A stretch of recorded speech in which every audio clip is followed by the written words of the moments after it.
আজকে সমাবেশ ইসলামী আন্দোলন বাংলাদেশে যদিও আয়োজন করেছে, কিন্তু এই সমাবেশ ইসলামী আন্দোলন বাংলাদেশের নয়। এই সমাবেশ গোটা বাংলাদেশের মানুষের সমাবেশ। আমরা এখানে কেন দাঁড়িয়েছি? বক্তাগণ বক্তব্য দিয়েছেন। আমাদের দেশের ভারত কর্তৃক নিয়োজিত আওয়ামী সরকার, অবৈধ সরকার কয়েকদিন আগে ভারতে গিয়ে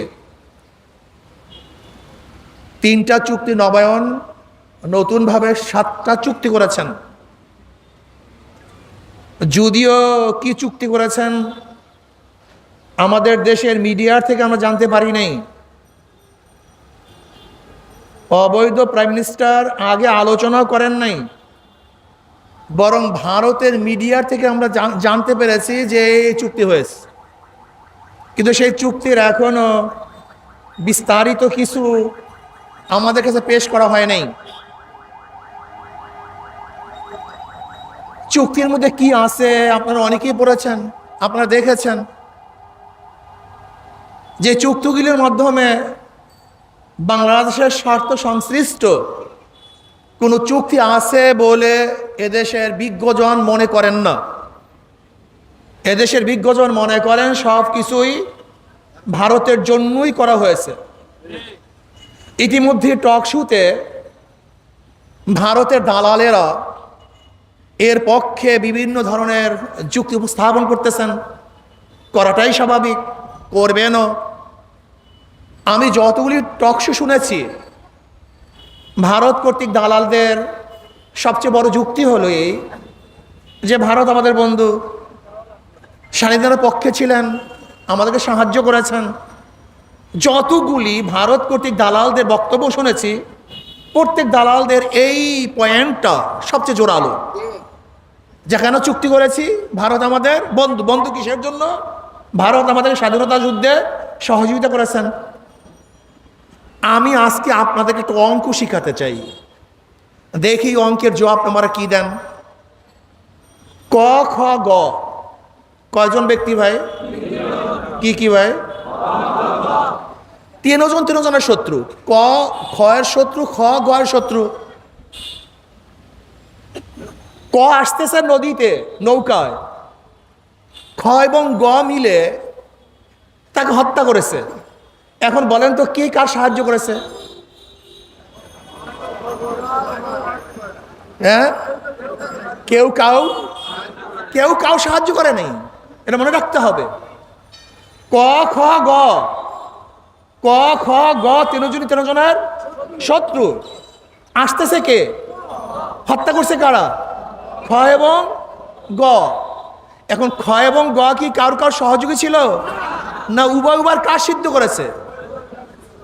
ভারত, পাকিস্তান, বাংলাদেশ।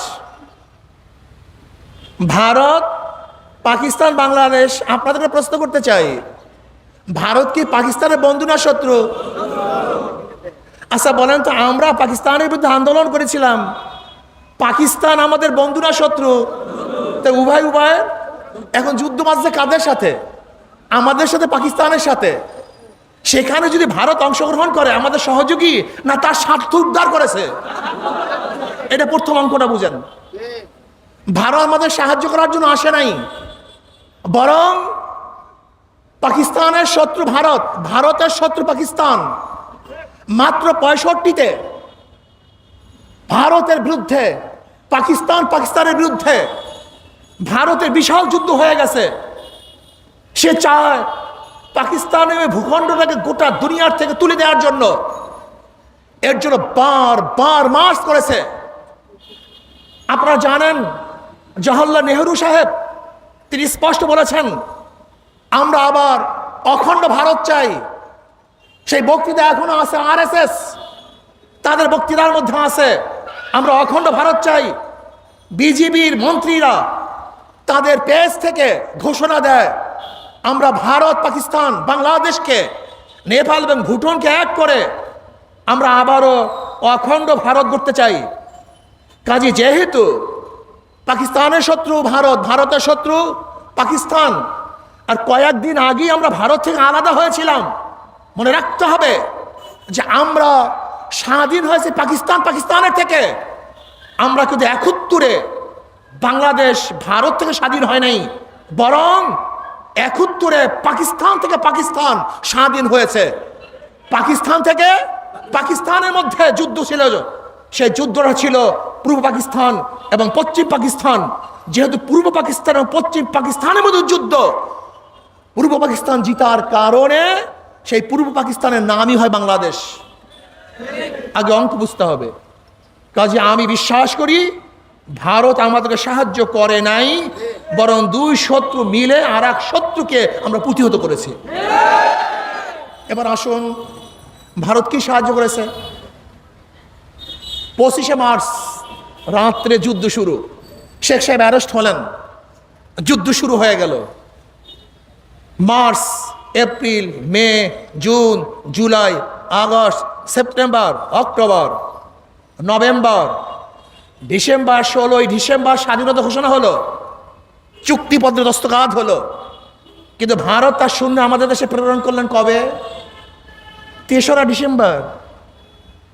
অথচ 8ই ডিসেম্বর আপনারা জানেন যে সমঝোতার জন্য,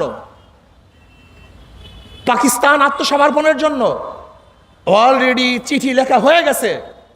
14ই ডিসেম্বর চিঠি প্রেরণ করেছে, আর ভারতের সৈন্য আমাদের দেশে ঢুকছে 3রা ডিসেম্বর। তার মানে আমাদেরকে সাহায্য করার জন্য আসে নাই, বরং নাটক করার জন্য এসছে।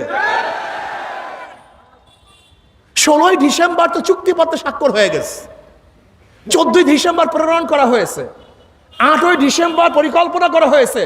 তাই 3রা ডিসেম্বর যদি ভারতের সৈন্য আমাদের দেশে ঢুকে, তাহলে কি সাহায্য করার জন্য আসছে না নাটক করার জন্য আসছে? নাটক করার জন্য আসে না, এটাও ভুল, আসলে লুটপাট করার জন্য আসছে।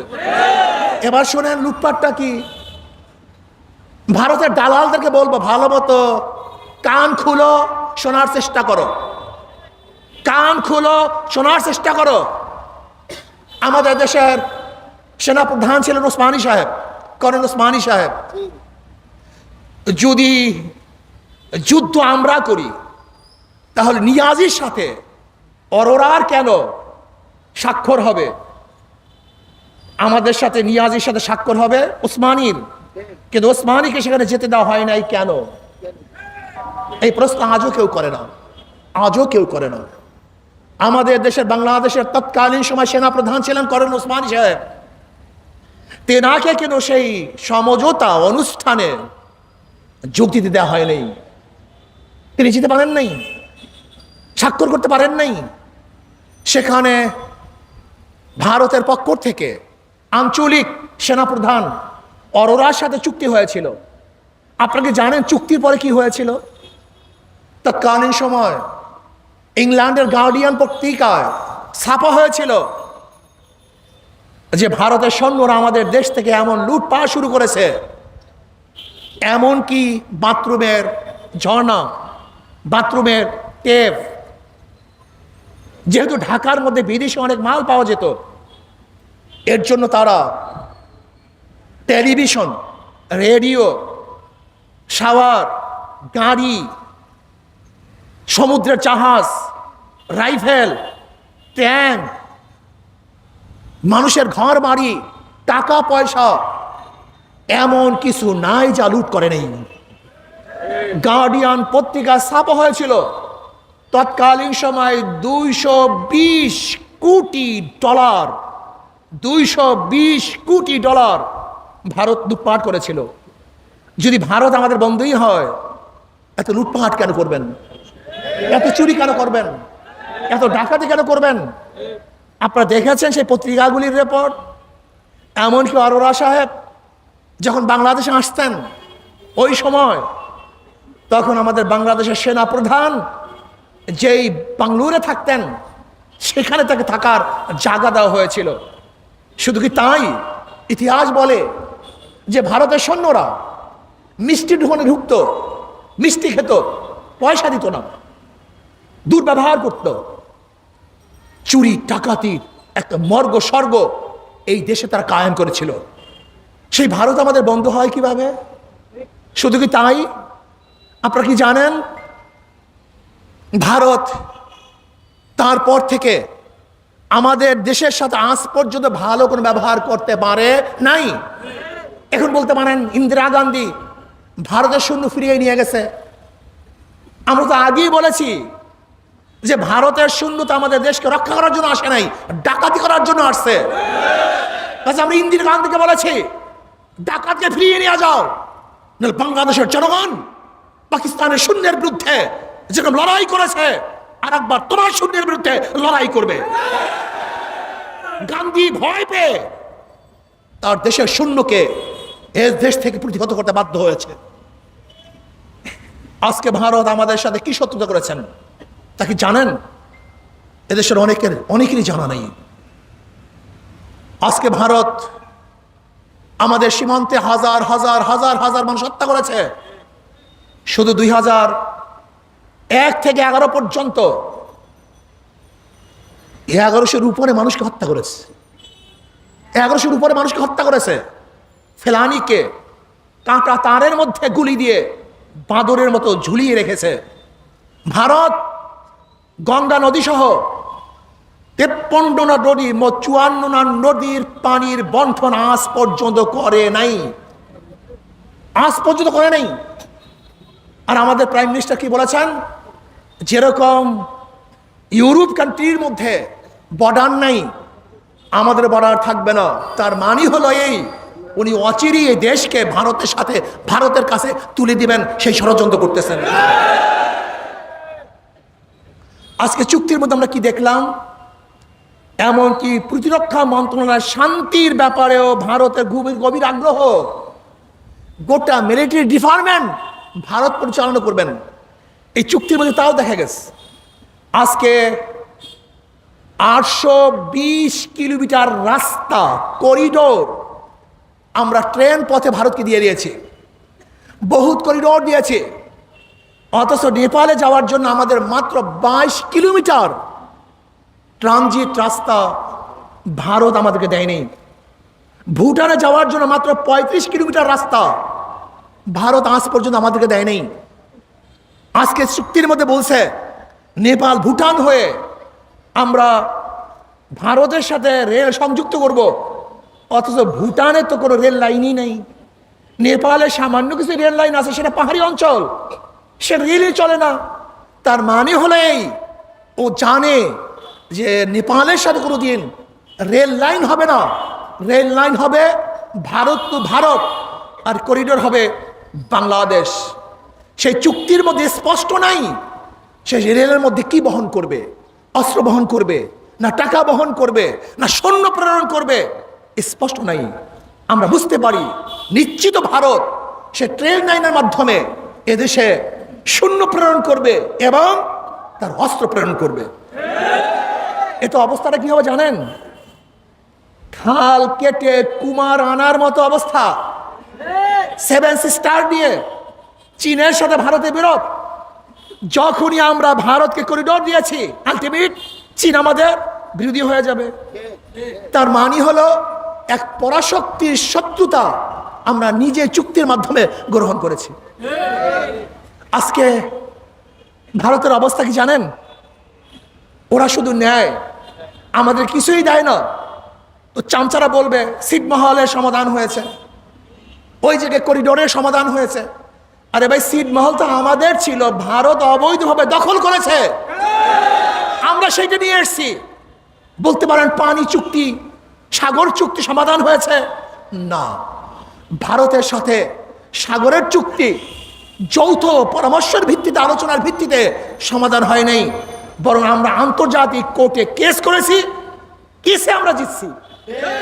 এটা ভারতের সাথে সমাধান হয় নাই। আপনারা বুঝছেন যে ভারত আমাদেরকে সাগরের সীমানা নির্ধারণ করেছে? না, ভারত করে নাই, বরং আমরা আন্তর্জাতিক কোর্টে বিজয় অর্জন করেছি। আজকে ভারতের অবস্থাটা কি আর শেখ হাসিনার অবস্থাটা কি? ভারত আমাদের দেশের নির্বাচন ব্যবস্থাকে জমাই দিয়েছে, ধ্বংস করে ফেলছে। এদেশের এমন কোনো জায়গা নেই যে জায়গায় ভারতের হস্তক্ষেপ নেই। অথচ আমাদের প্রাইম মিনিস্টারকে কি বক্তব্য দিতে শুনলাম? যে আমি ভারতের সাথে ভিসা ব্যবস্থাকে সহজ করে দিয়েছি। আচ্ছা, ভারত কি আমাদের দেশ না আর একটা দেশ? তা আমাদের দেশের প্রাইম মিনিস্টার অন্য রাষ্ট্রের ভিসাকে সহজ করে কিভাবে? কথাটা বুঝাতে পারিনি। উনি কি বলেছেন? ভারত ভিসাকে সহজ করছে এই কথা বলেন নাই।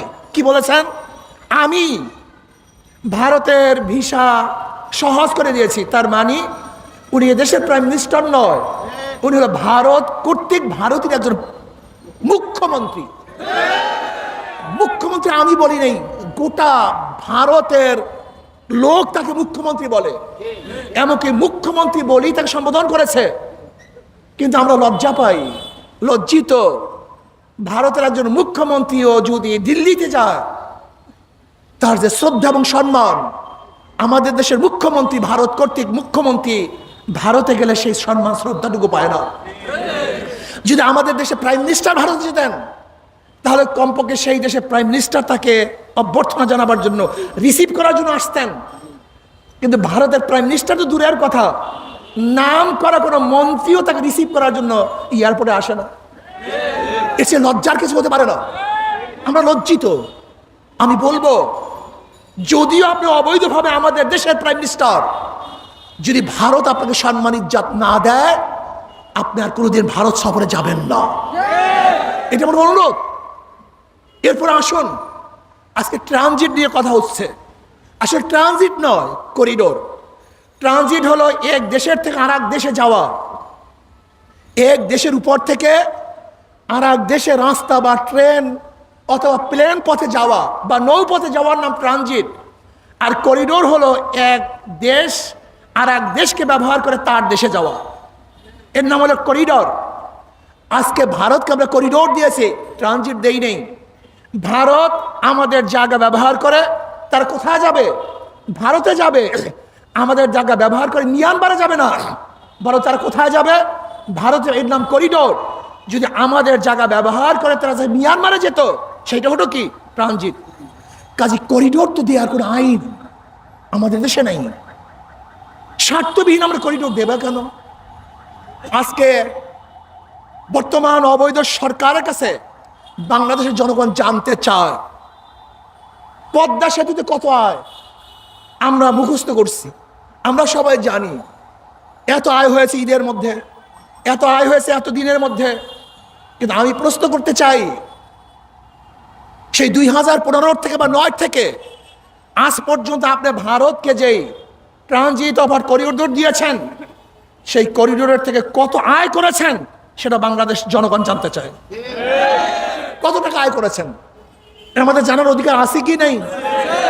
যদি পদ্মা সেতুর আয় সম্পর্কে আমরা জানতে পারি, তাই ভারতকে যে রাস্তা দিয়েছি সেই রাস্তার আয় সম্পর্কে আমরা জানতে পারবো না? অবশ্যই আমরা জানতে চাই। আপনারা কি জানেন, আজকে বাংলাদেশ সরকার নয়, এই ভারত কর্তৃক সরকার আমাদের দেশের চিকিৎসা ব্যবস্থাকে পুরোপুরি ধ্বংস করে দিয়েছে। গত 2022 এবং 23 সনে বাংলাদেশ থেকে প্রায় 4.5 লক্ষ রোগী ভারতে চিকিৎসা করেছে। 4.5 লক্ষ। আমাকে বলুন তো, প্রায় 4.5 লক্ষ রোগী যদি ভারতে চিকিৎসা নেয়, তাহলে কত অর্থ আমরা তাদেরকে দিয়ে এসছি। আজকে বাণিজ্যিক চুক্তি, আমি প্রশ্ন করতে চাই, আমি জানতে চাই, এই বাণিজ্য চুক্তির মাধ্যমে আমাদের সিরাজ সাহেব ইঙ্গিত দিয়েছেন যে 26 কোটি মার্কিন ডলার আয় হয়েছে, 26 বিলিয়ন মার্কিন ডলার যেখানে বিনিময় হয়েছে, তার মধ্যে ভারত পেয়েছে 24 মিলিয়ন ডলার আর আমরা পেয়েছি মাত্র 2 মিলিয়ন ডলার। পার্থক্যটা বুঝছেন? আমরা জানতে চাই, আপনি বাণিজ্যিক চুক্তির মাধ্যমে ভারতের লোক এদেশে চাকরি করতে পারবে, ভারতের কত ব্যক্তিরা আমাদের দেশে চাকরি করে এবং বাংলাদেশের কত ব্যক্তিরা ভারতে চাকরি করে, এটা আমাদের জানার বিষয় আছে কি নাই? আমাদের জানা মতে ভারতের প্রায় 10 লক্ষ লোক, 10 লক্ষ লোক আমাদের দেশে চাকরি করে। আজকে প্রাইম মিনিস্টার মংলা নৌবন্দরকে ভারতের জন্য ছেড়ে দিয়েছে, চিটাগাংয়ের নৌবন্দরকে ভারতের জন্য ছেড়ে দিয়েছে। কিভাবে ছাড়ছে জানেন? চুক্তিটা কি জানেন? যদি বাংলাদেশের কোনো জাহাজ মাল খালাস করে, ইতিমধ্যেই যদি কোনো ভারতের জাহাজ আসে, তাহলে আমাদের জাহাজ সেখান থেকে চলে যেতে হবে, ভারতের জাহাজকে ইন করতে দিতে হবে। আজকে নেপাল থেকে বিদ্যুৎ আনার জন্য চুক্তি হয়েছে মাত্র 20 মেগাওয়াট, অথচ ভারত আমাদের থেকে হাজার হাজার মেগাওয়াটের চুক্তি করেছে। মাত্র নেপাল থেকে ভারত হয়ে এখন পর্যন্ত কিন্তু আমরা বিদ্যুৎ আনতে পারি নাই। প্রয়োজন আছে কিনা জানি না, কিন্তু ভারত আমাদেরকে হাজার হাজার মেগাওয়াট বিদ্যুৎ অলরেডি দিয়ে দিয়েছে এবং বিদ্যুৎ খাতে প্রায় 80,000 কোটি টাকা ঋণ। কাজে যেই ভারত আমাদের বুকে গুলি চালায়, যেই ভারত বর্ষার সময় পানি ছেড়ে দিয়ে আমাদেরকে ডুবিয়ে মারার চক্রান্ত করে, যেই ভারত আমাদেরকে চারদিক থেকে ঘিরে রাখতে চায়, যেই ভারত রোহিঙ্গা শরণার্থীদের সমস্যা সমাধান না করে, সে আলোচনা না করে, তার স্বার্থে চুক্তি করে, যেই ভারত আমাদের দেশের নির্বাচন ব্যবস্থাকে ধ্বংস করে ফেলেছে, যেই ভারত আমাদের স্বার্থের বাহিরে তার স্বার্থকে প্রাধান্য দেয়, যেই ভারত স্বাধীনতার পরে আমাদের দেশের হাজার হাজার কোটি কোটি টাকা লুট করেছে, সেই ভারত আমাদের বন্ধু হতে পারে না। সেই ভারতের সাথে যে অবৈধ চুক্তি করেছে সে আমাদের বন্ধু হতে পারে না। বাংলাদেশের জনগণ এই চুক্তি মানতে পারে না, মানবে না ইনশাআল্লাহ। এই চুক্তি এই দেশকে সেই সিকিমের মতো বিক্রি করার চুক্তি।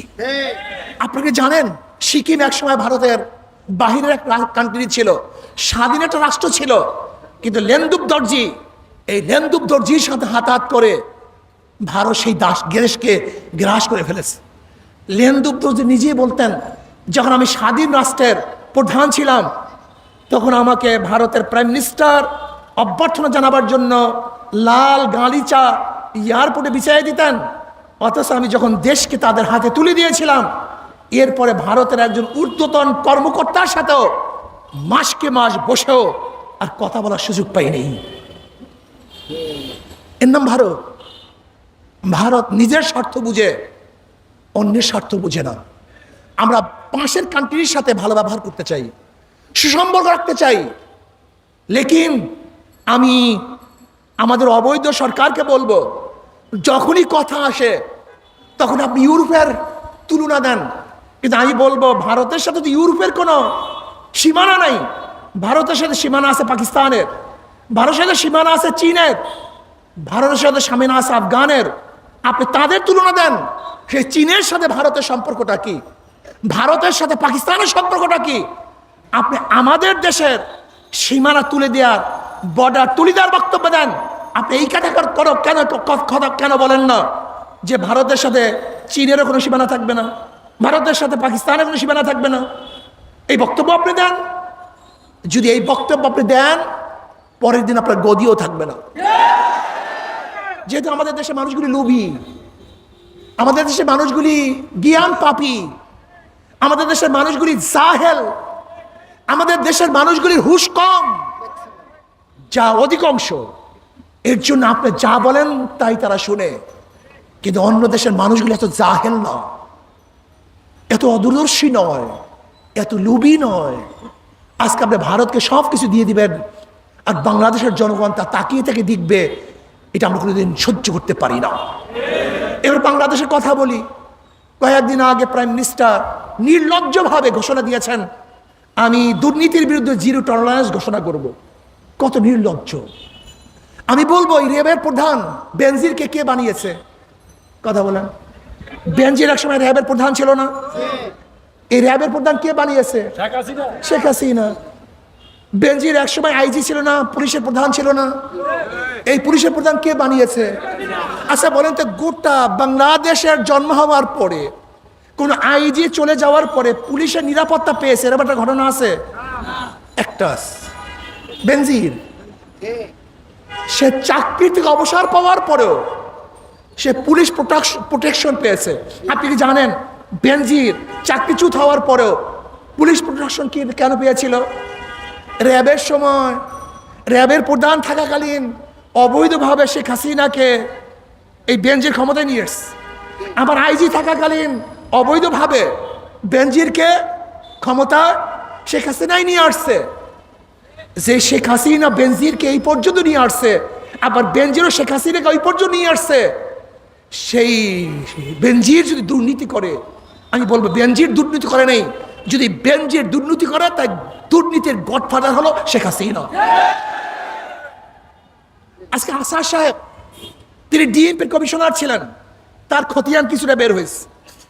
এরপরে আপনারা দেখেছেন যে এনআই মতিউর রহমান সাহেব, তার অবস্থা কি দেখেছেন? আমি মনে করি মতিউর রহমান, আসাদ সাহেব, বেনজির সাহেব, এগুলি কিচ্ছু না, এইগুলি কিচ্ছু না। বাংলাদেশের সরকারি এমন কোন অফিস নাই যে অফিসের মধ্যে দুর্নীতি চলে না। এমন কোন জায়গা নাই যে জায়গার মধ্যে দুর্নীতি চলে না। আপনি যাবেন ম্যাজিস্ট্রেট কোর্টে। এই 2 দিন আগের কথা বলি, আমাদের চরমনায়ের কয়েকজন আসামি, তারা হাজিরা দিয়েছে, তাদেরকে জামিন দেওয়া, তারা হাজিরা দেওয়া, কিন্তু কোর্ট থেকে নথি গায়েব, হাজিরা দেখানো হয় নাই। আবার তাদেরকে অ্যারেস্ট করেছে, আবার রাত থেকে পুলিশ তাদেরকে অ্যারেস্ট করেছে। কোর্টের থেকে নথি গায়েব হয় কিভাবে আমাকে বলুন তো? এই 2 দিন আগের ঘটনা বলতেছি। আপনি যাবেন, এমন কোন অফিস নাই, কোন অফিসে যাবেন, ভূমি মন্ত্রণালয়, ভূমি অফিসে যান, আপনি যাবেন কোথায়? কোন অফিসের কথা বলেন? পুলিশের কাছে যাবেন, র্যাবের কাছে যাবেন, আপনি যাবেন ম্যাজিস্ট্রেটের কাছে, যাইবেন আইন বিভাগের মধ্যে, যাইবেন আপনি চিকিৎসা খাতের মধ্যে। বাংলাদেশের এমন কোন ডিপার্টমেন্ট নাই যে ডিপার্টমেন্ট দুর্নীতিগ্রস্ত নয়। সমস্ত ডিপার্টমেন্টগুলি দুর্নীতিগ্রস্ত হয়ে গেছে, সব ধ্বংস হয়ে গেছে। এর কারণ কি জানেন? এর কারণ কি জানেন? বর্তমান সরকার যদি অবৈধ, অবৈধ মানুষ অবৈধের বিরোধিতা করতে পারে না। চোর চোরের বিচার করতে পারে না, ডাকাত ডাকাতের বিচার করতে পারে না, মদ পানকারীর বিচার করতে পারে না, যে লুটেরার বিচার করতে পারে না, খুনির বিচার করতে পারে না, অপরাধীর বিচার করতে পারে না। যেহেতু আওয়ামী লীগ সরকার সবচেয়ে বড় অপরাধী, সে কোনো অপরাধের বিচার করতে পারবে না, করতে পারে না, পারবে না। সে ধর্ষণের বিরুদ্ধে 0 টলারেন্স ঘোষণা করেছে, ধর্ষণ বাড়ছে না কমছে। সে মাদকের বিরুদ্ধে 0 টলারেন্স ঘোষণা করেছে, মাদক বাড়ছে না কমছে। সে দুর্নীতির বিরুদ্ধে 0 টলারেন্স ঘোষণা করেছে, দুর্নীতি বাড়তেছে। কোন অবস্থাতেই বন্ধ হওয়ার মতো নয়। এমন কোন মন্ত্রী নাই, অধিকাংশ মন্ত্রী, অধিকাংশ এমপি, এমনকি ছাত্রলীগের একজন জেলা সভাপতিও 2000 কোটি টাকা আমাদের দেশ থেকে বিদেশে পাচার করেছে। দেশের অবস্থা জানেন? পাবলিক দেশের অবস্থা জানেন? আজকে ব্যাংকের অবস্থা জানেন? রিজার্ভের অবস্থা জানেন? রিজার্ভ খালির পথে, আমদানি বন্ধ হয়ে যাবে। অথচ 7 লক্ষ কোটি টাকা আমাদের বাজেট। কোথায় পাবেন টাকা আপনি? হ্যাঁ পাবেন, অবশ্যই পাবেন। পাবেন না তা অবশ্যই পাবেন। এখানে যারা আছেন না বলির পাঠা, এই জনগণ, এই যে বলির পাঠা আপনারা আছেন না, ট্যাক্স দাও, ভ্যাট দাও, খাজনা দাও। তুমি ব্যবসা করবে 1 টাকা, ট্যাক্স দেবা 10 টাকা। তোমার যা থাকবে অথবা নাই থাকবে আমাকে দিয়ে দাও। বিদ্যুৎ বিলের অবস্থা কি? গ্যাস বিলের অবস্থাটা কি? তরকারির অবস্থা কি? ডালের অবস্থাটা কি? ভাতের অবস্থাটা কি? অথচ আমাদের সংবিধান বলেছে শিক্ষা, চিকিৎসা, অন্ন, বস্ত্র, বাসস্থানের গ্যারান্টি দিতে হবে। এটা সংবিধান বলেছে। এই 5টা মৌলিক অধিকার বাস্তবায়ন করতে হবে। এটা কে বলছে? আমাদের সংবিধান। যদি আমাদের সংবিধান বলে মৌলিক অধিকার শিক্ষা, সেখানে আপনি চিকিৎসার জন্য বিদেশে পাঠাবেন, তাহলে আপনি সংবিধান লঙ্ঘন করেছেন, সংবিধান লঙ্ঘন করেছেন। আজকে দেশটা চুরি আর চুরি, ডাকাতি আর ডাকাতি, সব ধ্বংস হয়ে যাচ্ছে। কাজে আসুন, চোর মুক্ত দেশ করব, ডাকাত মুক্ত দেশ করব, সন্ত্রাস মুক্ত দেশ করব। এবং ভারতের দখলদের বিরুদ্ধে এই দেশকে কঠিনভাবে রক্ষা করার জন্য ঐক্যের বিকল্প নেই। কে আওয়ামী লীগ, কে বিএনপি, কে জাতীয় পার্টি, কে জাসদ, কে বাসদ ইসলামী আন্দোলন করেন, কে অপছন্দ করেন আমার জানার বিষয় নয়। দেশ নিয়ে খেলা শুরু হয়েছে। এখানে যেই পাবলিকরা আছেন, কানাডায় কারোর বেগম পাড়া নেই, আমেরিকায় কারোর বাড়ি নেই। এখানে আপনাকে থাকতে হবে, এখানেই বসবাস করতে হবে। কিন্তু ডাকাতরা কানাডায় বাড়ি করেছে, আমেরিকায় বাড়ি করেছে, লন্ডন বাড়ি করেছে, ওরা ডাকাতি করেছে, চুরি করেছে। ওদের জিভে টেনে সিল ফেলতে হবে। আমাদের দেশের সম্পদ আমাদের দেশে ফিরিয়ে আনতে হবে। এই জবাব শেখ হাসিনাকে দিতে হবে। এত টাকা চুরি করলো কিভাবে? কাজে দেশকে রক্ষা করার জন্য সব ঐক্যবদ্ধভাবে আন্দোলন করব।